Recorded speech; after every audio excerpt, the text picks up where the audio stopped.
It is astounding how close our time is to the conditions that led to the rise of Julius Caesar in Rome. Rome was being fleeced by a greedy elite called the Optimates, who were monopolizing land with usury and slave labor. These elites were migrating huge volumes of slaves to work the fields for low wages. Does this sound familiar? This drove down the price of labor and ended up pushing native Romans out of work and off their land. The elites would buy up these vacant family farms and move more slaves onto them. These same elites would then give out loans to these broke Romans to help them set up a new life in the city, which would put them into debt slavery. The city of Rome itself swelled up with a huge disgruntled cast of poor veterans, native Romans, and recently migrated slaves. Does this sound familiar? These formed a jaded undercast, while the elites lived in slave-supported luxury.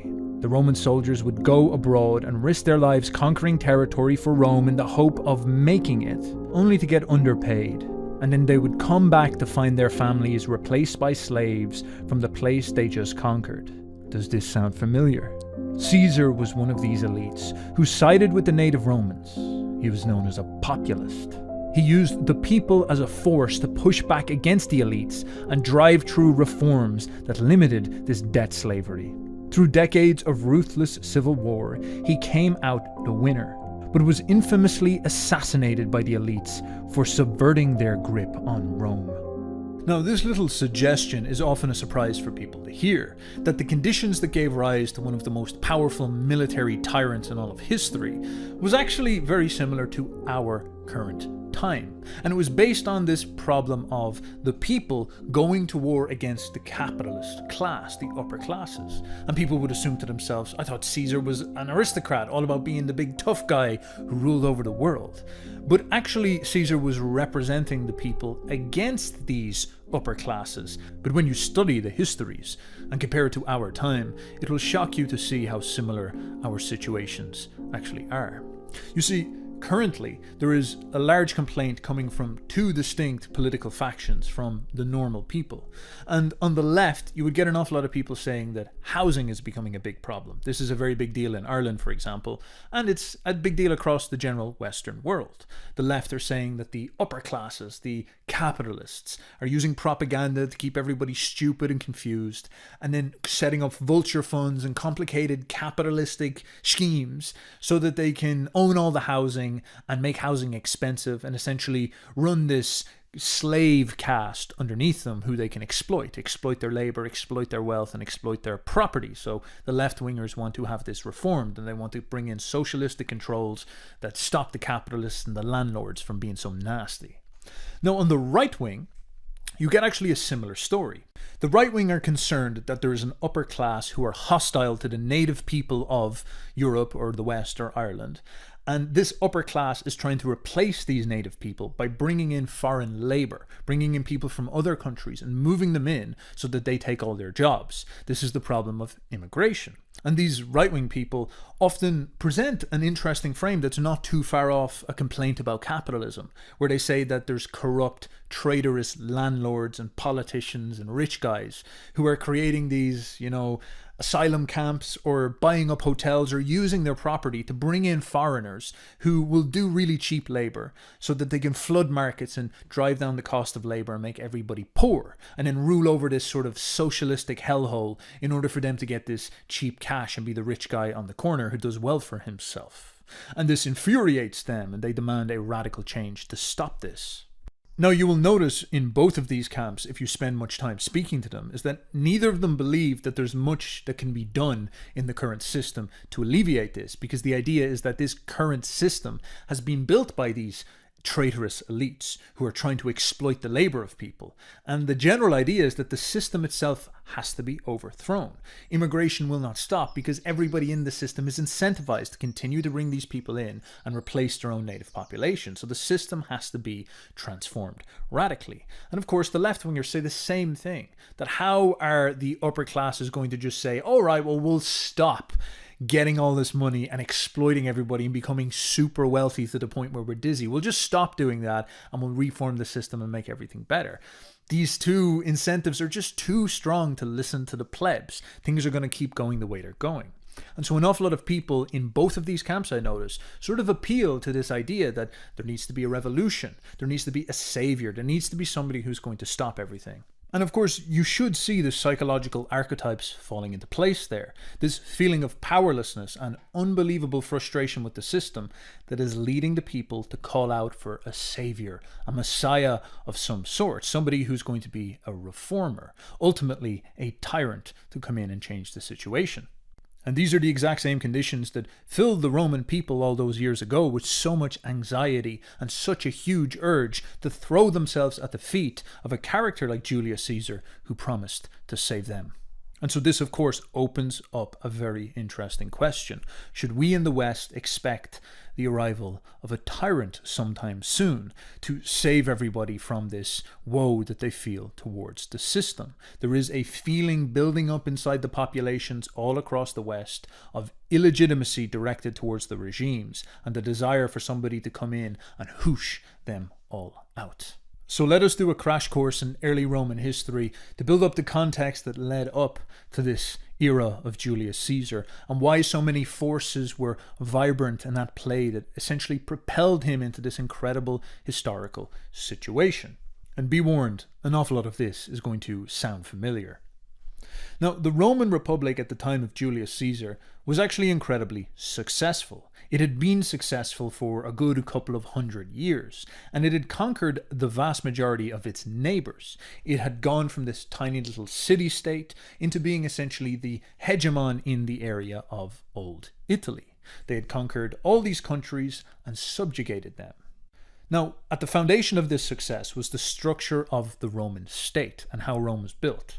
Rome was a collection of top guys, very high-quality fighters and military men and generals, who organized in a republic, which is sort of like a democracy for elite men. So imagine you could only have an opinion in the United States if you were the CEO of a very high-quality business or you were a general in the army or something like this. It's very exclusive, a republic for the best. And Rome was done this way because the men that made Rome strong were these generals, and there were several of them. And so they all worked together as a team. Now, the name for these upper-class aristocratic gentlemen, these great conquerors of the past, was the optimates, where we get the word optimum from, which again implies this notion of the best. And these guys were certainly optimal. They were very good at fighting, they were very good at war, and they began to take over various lands. Now, the aristocratic culture in Rome, which is something that Nietzsche has conquered on, we're not too concerned with being a good boy and having a job. In fact, it's almost the polar opposite of our modern culture, where we look at people who are lazy as, layabouts who don't do anything. And we say a good man is somebody who holds down a job, goes to work, and makes money and provides for his family. The Romans saw things much different. They saw getting a job as pathetic. These Republicans, they said, well, if you go out and you work and you get paid, you're essentially a dork, you're a slave, you're a loser. You don't have any free time to think to yourself about how you can become powerful and live like a lion. So it was a very undignified way of living. So the culture among these aristocrats was that you're not a wagee, no wage slaving among the aristocrats. You had to get wealth in more dramatic ways. If you wanted to be rich, if you wanted an income, you needed to own land, and you needed to claim wealth off this land, usually as farmland. And in order for you to own land, usually you had to conquer to get land. So either you were born into land and therefore sort of hereditary aristocrat and getting income this way, or else you would turn around and say, well, I need more land to become more wealthy. So what I'm going to do is I'm going to arrange a legion, and then we're going to go out and conquer one of our neighbors and claim their land and enslave them and take their wealth off them. This way, the only right thing for an aristocrat to do in ancient Rome was to fight. It was war or leisure, nothing else. No wage slaving. That's what the slaves do. That's what the pathetic people do. Instead, you have to be above that. And in fact, the entire government was structured on this principle. The government did not pay people salaries. Think about that. If you were in government, you did not get paid by the state. You had to do it for free. And the idea here was that any man who needs a salary doesn't deserve to be making decisions because he's too dumb or too cowardly to go out and fight. So you had to be a land-owning aristocrat who was making loads of cash, and then you could take your free time, because you would have loads of it, where you would go into the Senate and go into the Republic, and you would debate about how to run the military state. And of course, all the other guys who were there you were debating with, they would have been effective, aristocratic men who were not trapped by slave labor either. Now, this is obviously quite based. This is clearly master morality put into practice. As Nietzsche said, their moral system was so different to us that it nearly seems alien. But look at what it did for them. It transformed them into Rome, one of the most powerful states that has ever existed. And this master morality system functioned very well for the Romans because they were very good at war, and these supermen would gather together and grab little bits of territory and slowly expand their power and hoover up all the wealth out of the people that they would subjugate and transform the Roman state and the Roman Republic into the big dog on the block. Now, the problem happens after many, many centuries of success. This is sort of a problem with life itself, where you can have something that works really efficiently when it's small and lean, like a startup. But then when that startup becomes successful and the money starts to pour in, everybody starts losing their minds and saying we have to scale. And so they begin to get sloppy. And things that worked when they were small and lean and had an efficient team, all of a sudden get haggard down by bloat. Or the things that worked on the small scale, those processes just don't work on the large scale. It's a very, very difficult problem to overcome.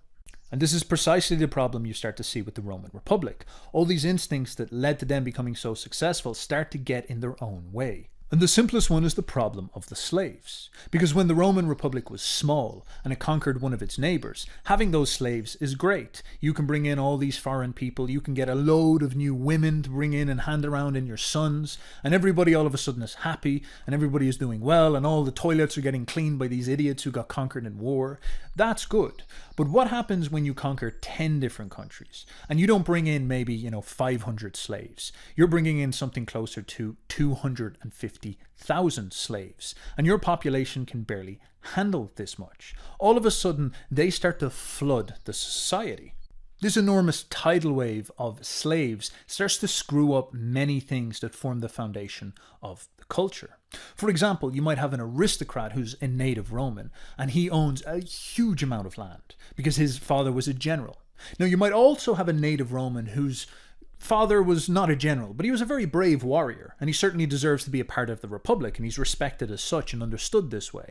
But he has only one small little farm or something like this. His dad was maybe a little bit impulsive, wasn't too big into organizing the farm and creating this big industrial project.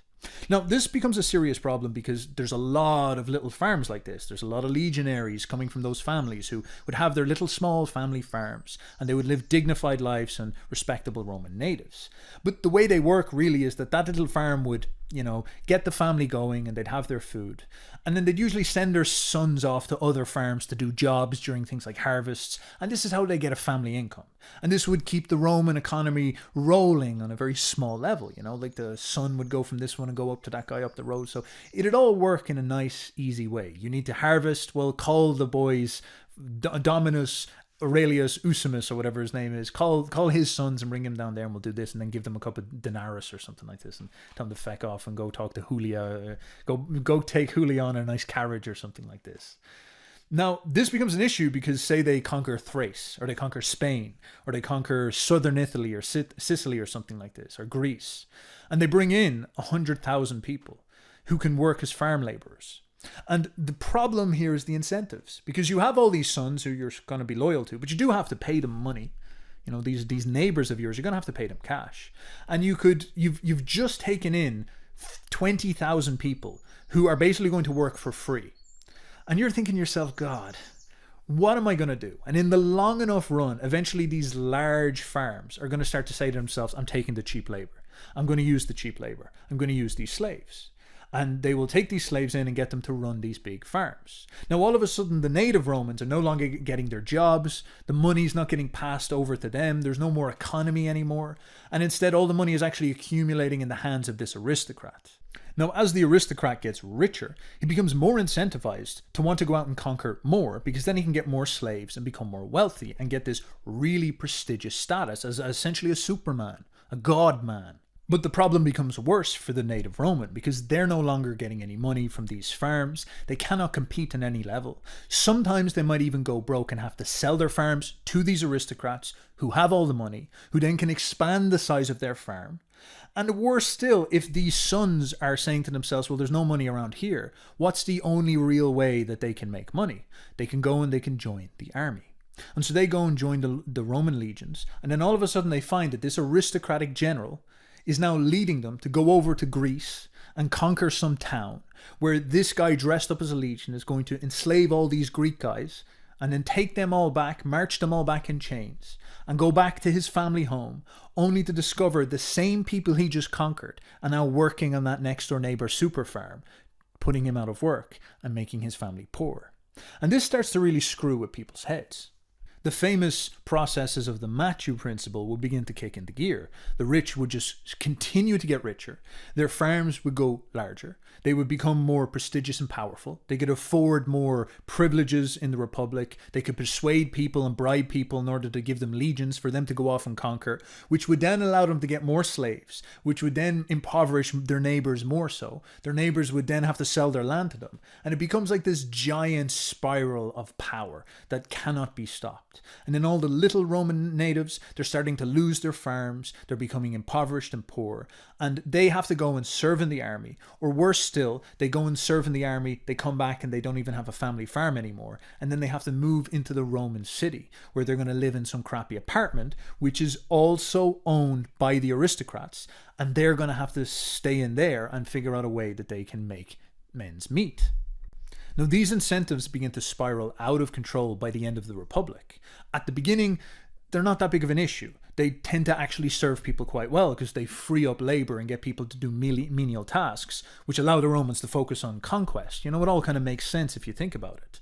But by the end, the Roman Republic is just full of slaves. And all of these native Romans are out of work. They're in this underclass competitive job market where there's loads of free labor, which just means that any job you do, you're not going to make any cash. And there's these guys walking around who are literally like god kings, super wealthy 1% chads who can do whatever they want.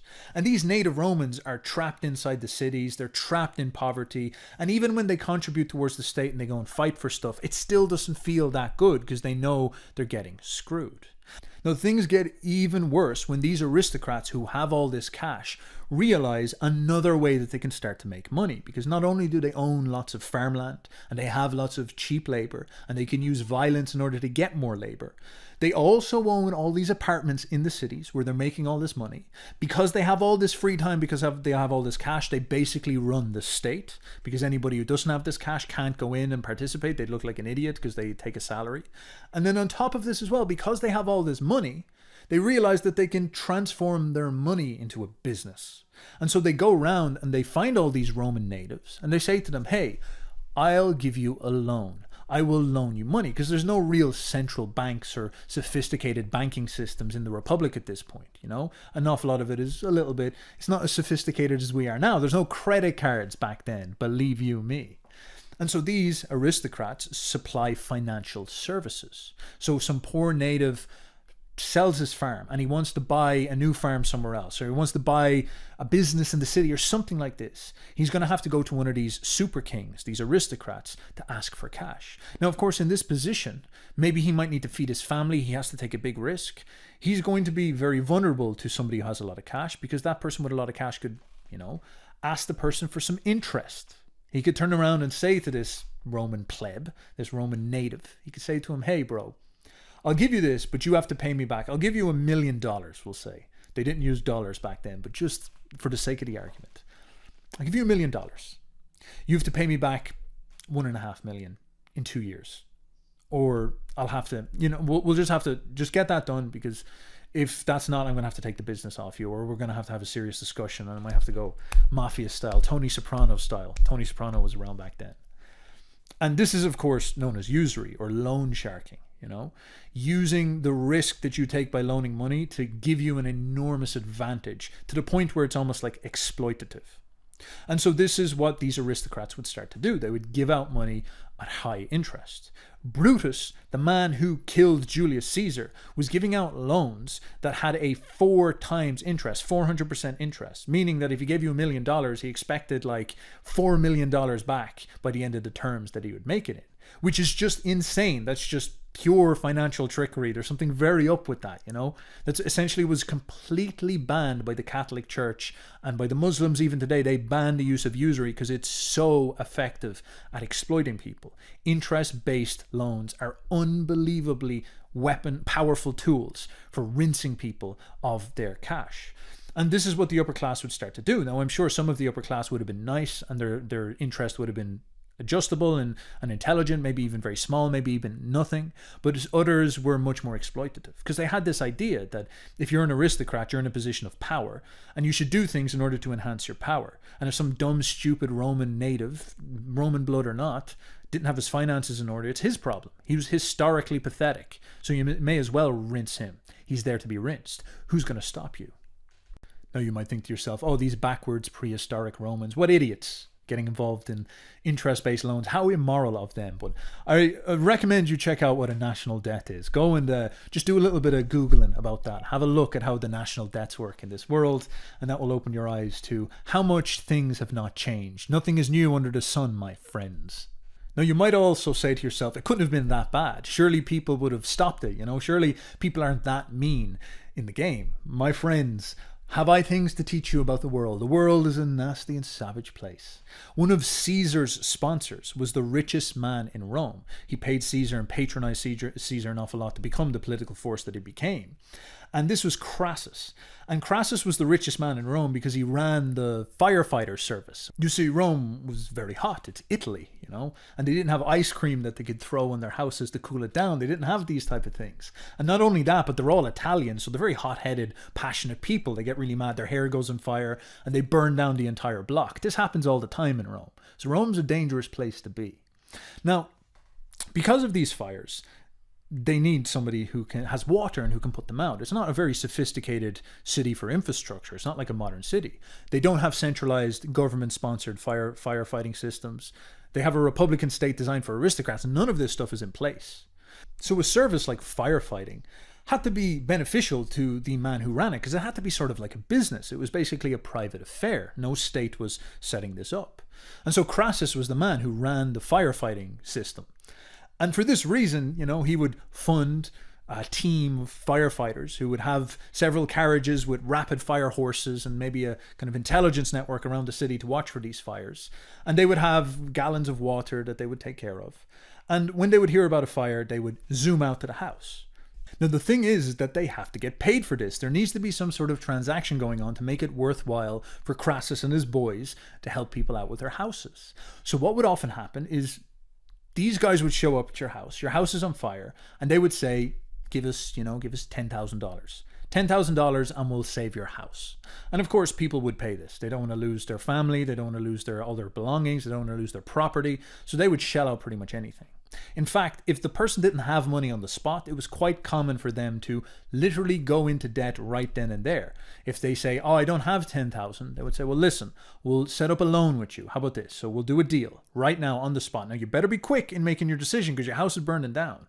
So we'll give you this and we'll do it on 40% interest, 100% interest, whatever it is. We'll give you a loan. You pay us back, pay us back 20,000 over the course of the next 2 years. And they would set up deals like this. And so for this reason, Crassus became very wealthy. This seemed like a very good business. But of course, it was extremely exploitative. So what you start to see is that the elite in Rome were sort of like scamming criminals, quite a lot of them. And this allowed them to become wealthy, and their greed actually served them quite well and put them in this very powerful 1% position. But the problem is that it began to ransack and eviscerate and destroy the Roman social fabric. It ruined local economies, and it brought in all these strangers and these foreigners and these immigrants. It made housing really, really expensive, and it put everybody into debt, essentially desiccating the entire social class below the aristocrats. And this made people extremely angry. And Julius Caesar was one of them. Julius Caesar grew up in a prestigious Roman suburb in the center of Rome, where many famous and profound Roman people had come from. And the problem is that this suburb at Caesar's days was essentially a ghetto. And Caesar was walking through it, and there was all these army veterans who had fought for the country, fought in the legions to make Rome powerful, and they were crippled in debt. They had lost their house. Their families were all poor and impoverished. They were just broken people. Now, I always try to equate these things to my modern life because I think it makes it much more emotionally impactful if you can contextualize it with the world you live in. There's obviously a problem with that because history is not the same back then as it is now. But it is surely going to allow us to at least begin to imagine these things with more vividness. Now, think about in America, you have lots of men who went out into Iraq, these war veterans, and lots of them are very disgruntled. They have serious PTSD. They feel that they're getting screwed over by the state and left out to become homeless junkies. Meanwhile, they're bringing in all these immigrants they're complaining about and, giving them houses and funding them. But the veterans are kind of getting thrown out. Fentanyl is getting pumped through the American South and just eviscerating communities. And everybody is getting crippled now at this point with inflation. Everybody feels like they're taxed too much. They feel like they're getting no benefits for their taxes. Their taxes are just going over to fund foreign wars. There's this kind of crippling of the honest, hardworking people and the people who would fight in the army in order to do this. Now, that sentiment, that very heavy, very angry, very resentful, and this feeling of being jaded, combined with a symphony of psychological problems, depression, meaninglessness, and the feeling of exploitation, the need to escape by taking drugs, all these things that people complain about getting exploited by the elite. I think this is probably what this must have felt like. And Caesar is a proud Roman. He was an aristocrat. He did okay. He came from a good lineage. He had connections. He was a well-educated public speaker, so he was always going to be all right. But fundamentally, he's a Roman. He comes from Rome, and he walks around and he sees his people slumped over in street corners, guzzling wine, exploited by this mafia, exploited by his friends. Now, this is the point where it's important to introduce the elite reaction to all this. Because within the elite, these optimates, as we call them, there was this faction who loved the system, who loved the greed, who loved living life high and having, slaves come in and give them grapes, and they loved being privileged and powerful.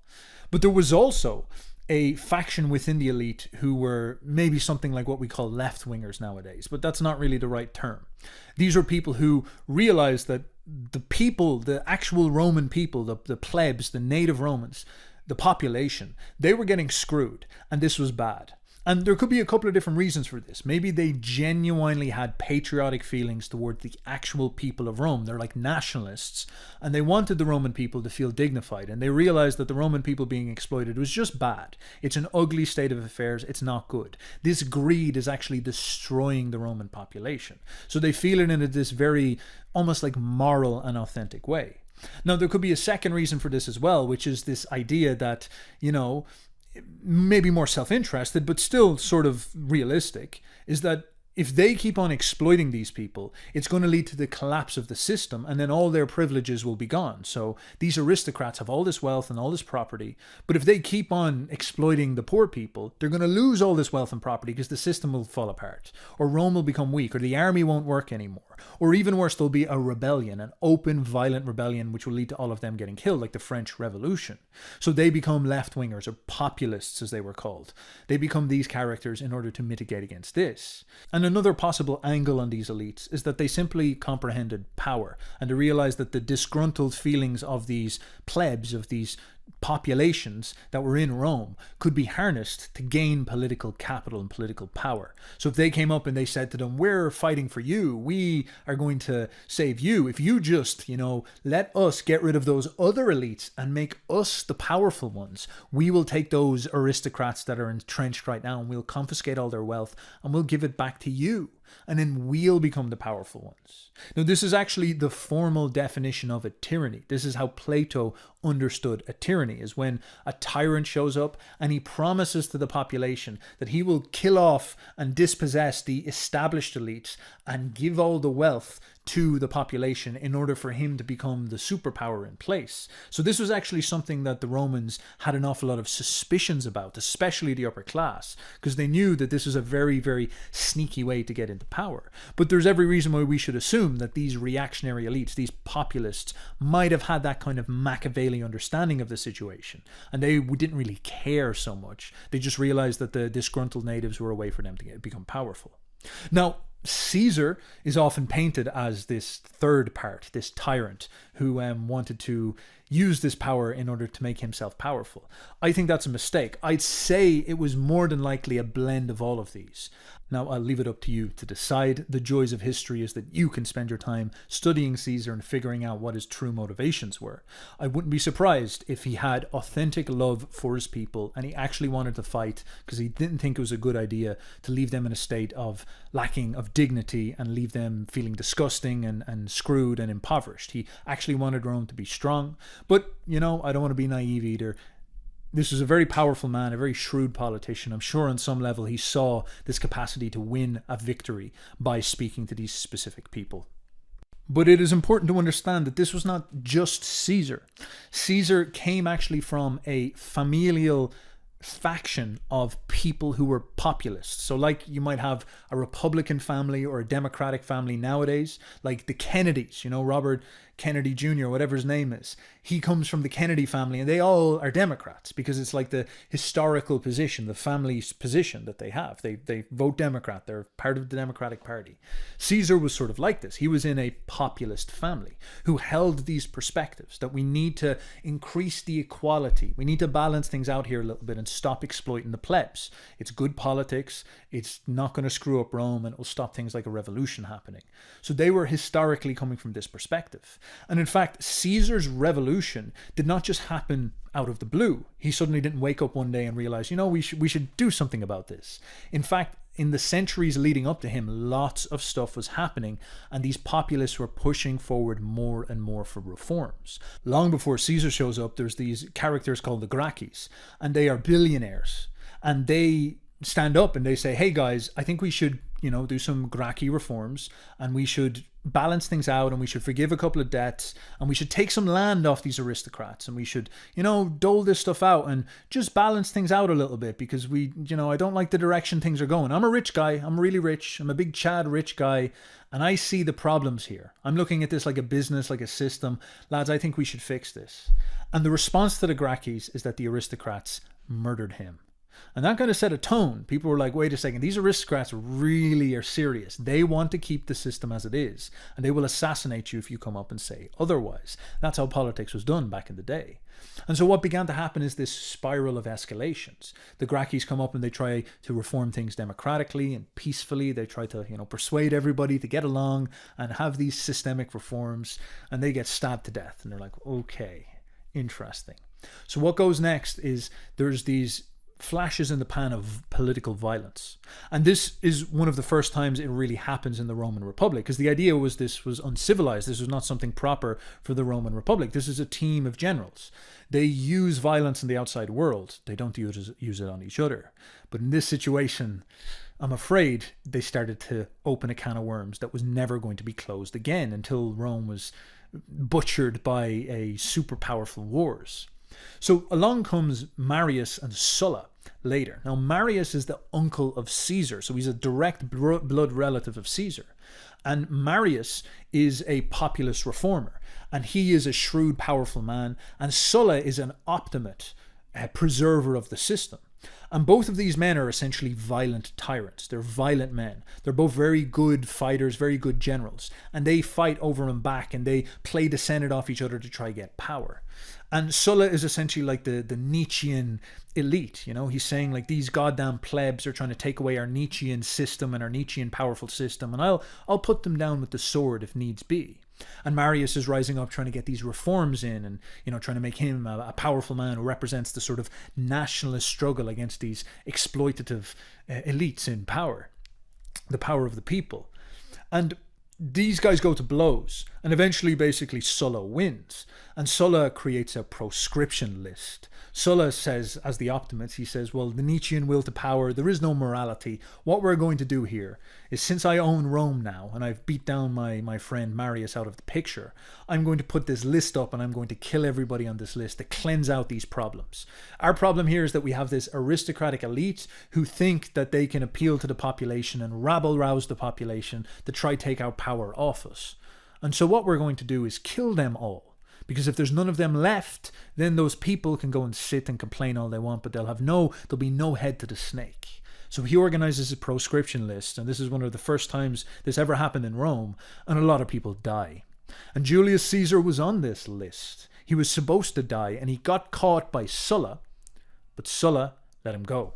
Now, this wasn't uncommon for Sulla to spare people because he would kill many serious political enemies, but he would often get their sons to lose all their civic rights and get thrown into exile. And Sulla had pretty good grounds to do this because Marius before him declared Sulla the enemy of the state, which is a very serious threat, you know? And so all of Marius' supporters were getting executed. They were getting blown out because they basically lost the first major civil war in the Republic.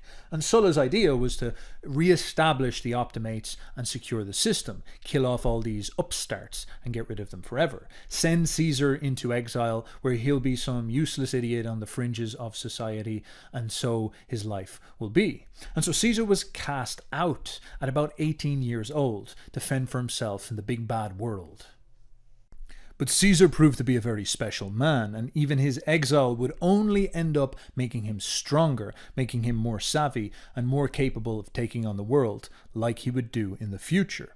So he would go out and he would have adventures and learn an awful lot about the skills of life from the school of life, and eventually return to Rome after Sulla dies and enter into the political process in Rome, now a much more level-headed man. And he would be ready to take on Rome and try to work his way into the system and gain power.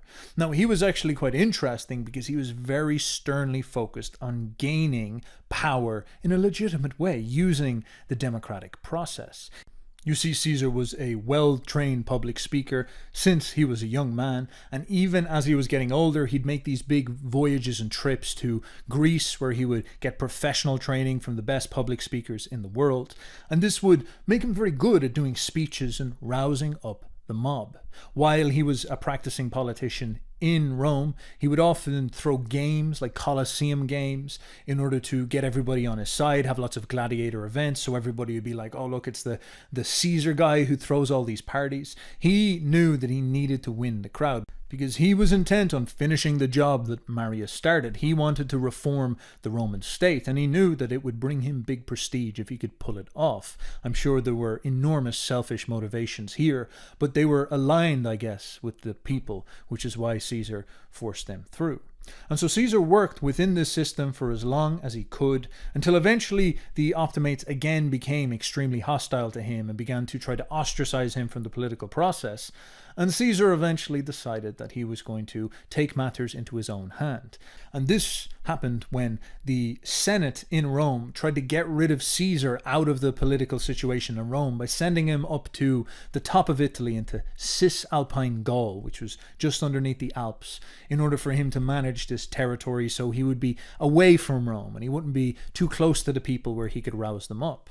And of course, this might have been their greatest mistake because Caesar realized that there was this large territory up there in what is now modern-day France that he could maybe take his legions to go patrol for the sake of securing Rome's borders. And luckily for him, some Gallic tribes actually attacked the borders while he was taking care of Cisalpine Gaul. So he got a couple of legions and tore up into Gaul and took over the entire place. And this turned him into a superhero. The people all of a sudden loved him again. He had enormous wealth that he was bringing down into Rome, which was temporarily alleviating an awful lot of the pressure. And he had all these men who were disgruntled and felt like they were getting exploited.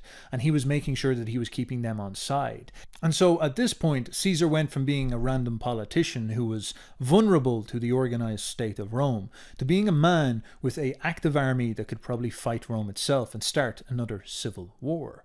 And so this caused Caesar to begin to negotiate hard. He made promises to all the people in Rome that he would reform Rome and alleviate people's debts, forgive debts, redistribute land, do all these things that people said Marius was trying to do and the Optimates did not want to see happen. But Caesar promised he would, and he made the Senate aware that they need to start to compromise or else he was going to force it through.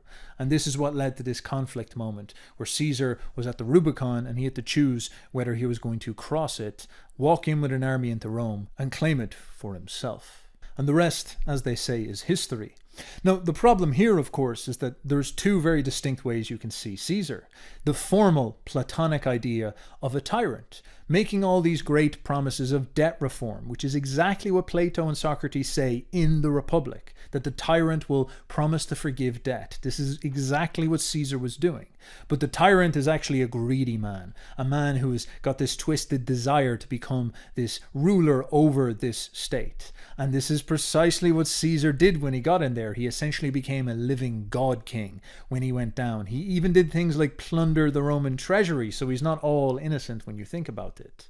And was this actually what was going on in this instance? Was Caesar driven by greed, just like all the other Optimates, but he figured a better way to package it that actually gave him political legitimacy to do so? Or was this a case where you had greedy Optimates who literally were fleecing Romans, which is all true. They were using usury, which is all true. They were replacing the natives with slaves, and they had literally left this giant underclass of fighting men who just did not want to be loyal to them in any way at all anymore. They hated them.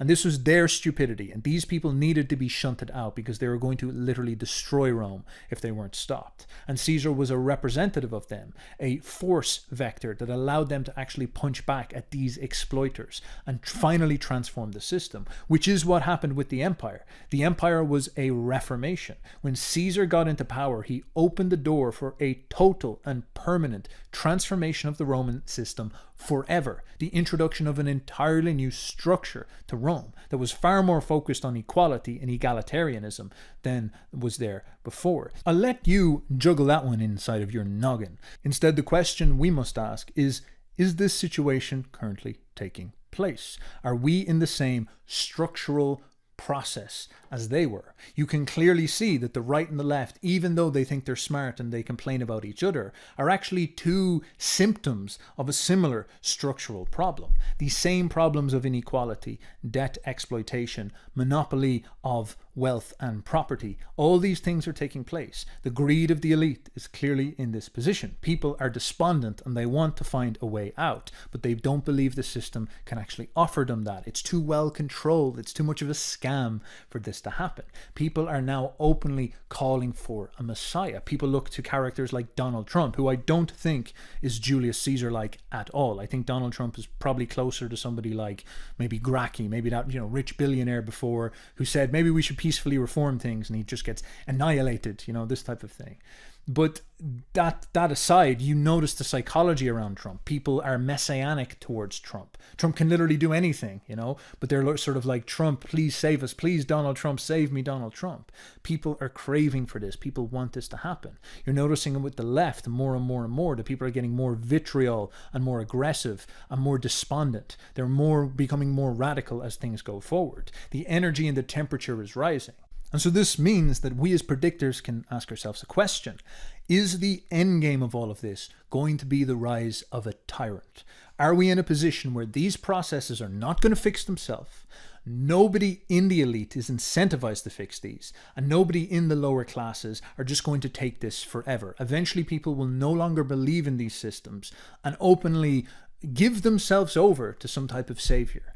And if a man arises, if someone shows up that is able to drive that through, that has the force of personality, the charisma, if they're able to rise up, the energy will swell around them and they'll literally be able to do anything. They will be like Caesar, a Superman in our time who can create a historical moment and transform things. This seems beyond belief in our current paradigm, but everything about where we are right now is the same as as ancient Rome. We might say to ourselves, well, no, a tyrant would be too much like Hitler, and that's the biggest taboo there could possibly be. Or a tyrant would be too much like Napoleon, and people just don't accept that anymore. But the thing is that in ancient Rome, there was the same psychology. A tyrant was the ultimate symbol of evil. It was very taboo to be a king or a tyrant. Caesar, his whole life, had awful problems with this, where people kept on saying, you're trying to be a king, you're trying to be a tyrant. And he was always trying to politically avoid this and dodge this accusation, because it wasn't good if he was seen this way. And it's the same situation we're in now. If somebody rose up as some arrogant, authoritarian tyrant of some sort, obviously a lot of slander would be thrown about them. There's a very serious taboo associated with this, but it didn't stop Caesar. And all these forces were able to actually burst through this and overcome this symbolic situation. So are we entering into an end game of our current regime, our current structure, our current process, where this is almost inevitable? Is it going to be Baron Trump? Is Baron Trump going to get exiled? His father is going to be sent to prison, and is Baron Trump going to be sent off to Canada or something like this? And the Canadians are going to radicalize him. The Canadians, Jordan Peterson, using his magic lies. You're putting all these crazy thoughts about Caesarism inside of his head, and Baron, 7 foot tall, is going to be like, what am I doing? I could just take over the whole country. Is that going to happen? Is it going to be someone later? Is it going to be someone from the American military? Is someone going to say spaceships are real and I actually own them all and just fly in and conquer the whole country? Who knows? Is that around the corner? All I can tell you is that these trends are there. All the things that were there during the rise of Julius Caesar, they're here with us now. You can feel them when you go outside. You can feel them when you hear people say inflation, inflation, inflation. You hear people talking about a news topic, but I hear Caesarism. I hear that discontent. I hear people aware that the inequality is reaching its breaking point. Many people have predicted this stuff. Peter Turchin has talked about this problem where things like inequality get out of hand, and then the amount of alternate elites get out of hand, and then all of a sudden you're in this position where you've got a reactionary head of the snake and the will of resentment inside of the population, and these two things only need to marry, and then you have a political force that can take on the regime as it is. So this is the question. These present trends are sitting right here. They are flowing somewhere. These processes have to unwind and play themselves out. Are we entering into an endgame? Are we about to see the rise of a Julius Caesar in the West?